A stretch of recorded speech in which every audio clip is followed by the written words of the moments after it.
কম্বল নিয়ে হাজির হয়ে গেছি দেখো।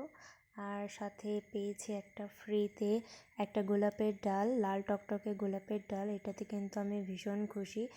আর আমার কাছে টব ছিল না, সেই জন্য ভেবেছিলাম পুদিনা গাছটাকে উঠিয়ে সেই টবেই লাগাবো, কিন্তু আমার কাছে টবটা ছিল, আমি দেখতে পাইনি। আর মাটিও আগে থেকেই ছিল, সেই জন্য এই মাটিতেই আমি এই গাছটিকে বসাবো। আর হ্যাঁ, তোমরা বলো তো, এটা কি সত্যিই জঙ্গল গাছ নাকি তোমরা কেউ কেউ চিনতে পারছো?